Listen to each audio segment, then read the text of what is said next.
కట్టాడు. ఆ తర్వాత కృష్ణా బ్యారేజ్కి రూపకల్పన చేసి ఆనకట్ట కట్టాడు. ఈ రెంటి వల్ల మీరు ఒక్కసారి చూస్తే మొత్తం చరిత్ర మారిపోయింది.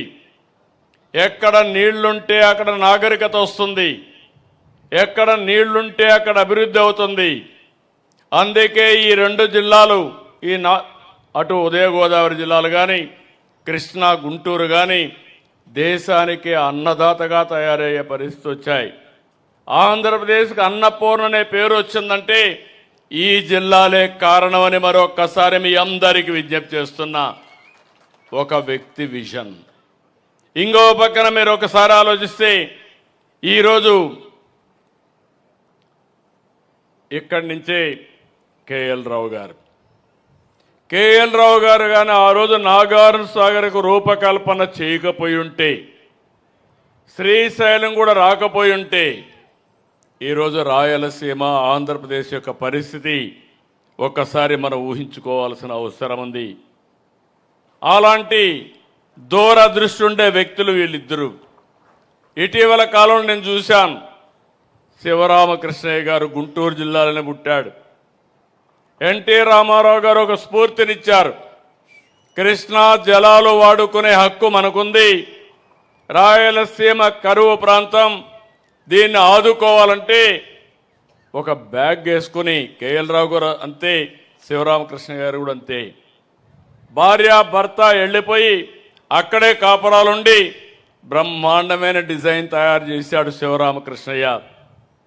ఈ రాష్ట్రంలో ఈ ముగ్గురి తర్వాత ఎవరైనా రాజకీయ నాయకులు ఆలోచించారంటే అది మొట్టమొదటి వ్యక్తి నందమూరి తారక రామారావు గారని చెప్పి తెలియజేస్తున్నా. ఆయన కూడా ఈ గడ్డ పైనే పుట్టాడు, నిమ్మకూరులో పుట్టిన రైతు బిడ్డ. ఇవన్నీ కూడా నాకు ఒక స్ఫూర్తి. నేను చాలా ప్రయత్నాలు చేశాను. నేను చిన్నప్పుడు చూసేవాడిని మా ఊర్లో 10 నెలలు సంవత్సరంలో కాలువలు కానీ, అప్పుడు మాకు స్ప్రింగ్ ఛానల్స్ ఉండేటివి, ఊట కాలువలు, అందులో నీళ్లు వస్తే పంటలు వేసుకునేవాళ్ళం రాయలసీమలో. ఇంకో పక్క వాగులు వంకలు ఎప్పుడూ పారుతూ ఉండేటివి. ఇటీవల కాలంలో వాగులు అన్ని పారడమే ఆగిపోయినాయి. ఇంకో పక్క భూగర్భ జలాల్ని తోడేసే పరిస్థితికి వచ్చాం. ఈరోజు మీరందరూ గుర్తుపెట్టుకోవాలి, కరెంట్ వచ్చిన తర్వాత ఒకప్పుడు నీళ్లు మీరైనా సరే ఇక్కడ కాలువలు ఈ యొక్క ఆనకట్లు ఉన్నాయి, కానీ రాయలసీమలో మోట్లు పెట్టి ఇక్కడ కూడా అప్లాంట్స్లో ఆ పని చేసేవాళ్ళు, ఎద్దలతో కప్పిలు తీసేవాళ్ళం. ఇలాంటి అనేక కష్టాలు పడిన తర్వాత కరెంట్ వచ్చింది, పంప్ సెట్లు వచ్చాయి, డీప్ బోర్వెల్స్ వచ్చాయి. అక్కడి నుంచి 1500 అడుగులకు వెళ్ళి మొత్తం నీళ్లు తోడేసే పరిస్థితికి వచ్చాం. దాంతో కరువు వచ్చే పరిస్థితి వచ్చింది. రాయలసీమ ఒకప్పుడు రతనాల సీమ, ఇటీవల కాలంలో ఎడారిగా మారిపోయే పరిస్థితి వచ్చింది, రాళ్ల సీమ అయిపోయే పరిస్థితి వచ్చింది. నేను సాక్షాత్ దానికి సాక్షిని కూడా. రాయదుర్గ నియోజకవర్గంలో ఎడారిగా మారిపోతుందంటే నేను ఒక 100 కోట్ల రూపాయలు ఖర్చు పెట్టి ఎడారిగా మారిపోకుండా ఉండడానికి చర్యలు చేపట్టిన వ్యక్తిని నేనే. అనంతపూర్ జిల్లాకి వెళితే నన్ను ప్రతి ఒక్కసారి పోయినప్పుడు 10 సంవత్సరాలు వేరుశనగ వేస్తున్నాం, 2 సంవత్సరాలే పంట వస్తుంది, 1 సంవత్సరమే పంట వస్తుంది, నష్టపోతున్నాం. కనీసం విత్తనాల ఖర్చుకు డబ్బులు ఇమ్మంటే నేను ఇన్పుట్ సబ్సిడీని ప్రారంభించాను. ఈరోజు మీరు ఒక్క విషయం గుర్తుపెట్టుకోవాల్సింది, కేఎల్ రావు గారు 72లో ఆలోచించారు కృష్ణా గోదావరి లేకపోతే గోదావరి కావేరి కలపాలని. అదే నేను వాజ్పేయి గారు ప్రధానమంత్రిగా ఉన్నప్పుడు ఒక ప్రపోజల్ పెట్టాను. మనం రోడ్లు బాగా వేస్తున్నాం, ఎయిర్పోర్ట్లు బాగా కడుతున్నాం, టెక్నాలజీలో ముందుకు పోతున్నాం. అయితే ఈరోజు నదుల అనుసంధానంగా చేయగలిగితే భారతదేశానికి బ్రహ్మాండంగా అవకాశాలు ఉంటాయి.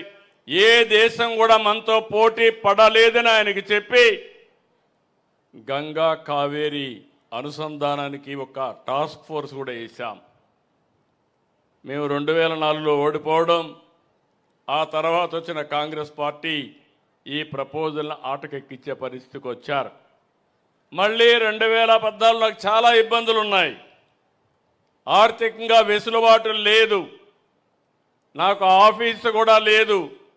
ఎస్సీ ఆఫీసు విజయవాడలో నా క్యాంప్ ఆఫీసు, బస్సే నా బస, అందులోనే పడుకునేవాడిని. అక్కడి నుంచి పనిచేశాం. కానీ పట్టుదలతో ఈ కృష్ణా డెల్టాకు న్యాయం జరగాలనే ఉద్దేశంతో సంవత్సరంలో పట్టిసీమ పూర్తి చేసి నీళ్లు తీసుకొచ్చి కృష్ణా డెల్టాను కాపాడిన ఘనత ఆ రోజు తెలుగుదేశం పార్టీ ఎన్డీఏ ప్రభుత్వం. 80 టీఎంసీ నీళ్లు, 13 లక్షల ఎకరాలు స్టెబిలైజేషన్. కృష్ణవేణి నీలం రంగు, అదే గోదావరి అరుణవర్ణం. అది రెడ్గా ఉంటుంది, ఇది బ్లూగా ఉంటుంది. రెండు కలిపి గోల్డ్గా తయారైంది, బంగారంగా తయారయ్యే పరిస్థితి వచ్చింది. కలర్లో కూడా బంగారు కలరే. ఈరోజు గోదావరి ఎప్పుడు కూడా అన్ని అడవుల నుంచి మొత్తం పారుతూ వస్తుంది. ఆకులు, మెడిసినల్ వాల్యూ ఉండే ప్లాంట్స్ అన్నీ కరుస్తూ వస్తాయి. దానివల్ల సారవంతమైన నీళ్లు వస్తాయి. ఎప్పుడు గోదావరి నీళ్లు కృష్ణాకు వస్తే రైతులకు ఆ సంవత్సరం పండగే 20% ప్రొడక్టివిటీ పెరుగుతుందంటే అతిశయోక్తి కాదని కూడా మీ అందరికీ తెలియజేస్తున్నా. ఈ సంవత్సరం మీరు ఒక్కసారి గుర్తుపెట్టుకోవాలి, ఈ రాష్ట్రంలో చాలాసార్లు మనం చూస్తే కరువు వచ్చే పరిస్థితి వచ్చింది. ఓసారి వరదలు వచ్చి కనీసం 40 ఏళ్ళ ఆవరేజ్ 2000 టీఎంసీ నీళ్లు సముద్రానికి పోతున్నాయి గోదావరి నుంచి. నేను ఆ రోజు పట్టిసీమను తీసుకొస్తే ఆనాటి ప్రతిపక్షం ఎన్ని విధాలుగా నన్ను విమర్శించాలంటే విమర్శించారు. పట్టిసీమ ఒట్టిసీమ అన్నారు, పట్టిసీమ దండగా అన్నారు. ఎక్కడ నీళ్లు పెడతారని అడిగారు. 80 టీఎంసీ నీళ్లు తెస్తారు, తీసుకొచ్చి ప్రకాశం బ్యారేజ్ అంతా 2 టీఎంసీ 4 టీఎంసీ ఉంటుంది. ఎక్కడ పెడతారంటే నేను చాలా వివరంగా చెప్పాను. ఆ నీళ్లు వస్తే పొలాలకు వెళ్తాయి. ప్రతిరోజు ఒక 14-15 వేల టీఎంసీ నీళ్లు కావాలి. అక్కడ నేను తెచ్చేది 8 టీఎంసీ నీళ్లు తెస్తామంటే ససేమరా వద్దంటే వద్దు, చేయకూడదు, మీకు పేరు రాకూడదని అడ్డం పడే పరిస్థితికి వచ్చారు. నేను ఆ రోజు భయపడి ఉంటే ఈ 10 సంవత్సరాలు కృష్ణా డెల్టా ఏమయ్యేదో మీరు ఒక్కసారి ఆలోచించమని మిమ్మల్ని అందరినీ కోరుతున్నా. నాకు కొన్ని అనుభవాలు ఉన్నాయి. మొట్టమొదటిసారిగా నేను హైదరాబాద్లో ఉన్నప్పుడు సమైక్య ఆంధ్రప్రదేశ్ కోసం హైటెక్ సిటీ కట్టాను. నేను హైటెక్ సిటీ కడితే అపోజిషన్ పార్టీస్ అడ్డుపడిపోయారు. జరగకూడదన్నారు, ఇది దండగా అన్నారు, దీనివల్ల అభివృద్ధి కాదన్నారు. కానీ నేను ఇనుంటే నేను చేసేవాడిని కాదు. ధైర్యంగా ముందుకు పోయాను. ఈరోజు మీరు చూస్తే భారతదేశంలో ఎక్కువ తలసరి ఆదాయం వచ్చే నగరం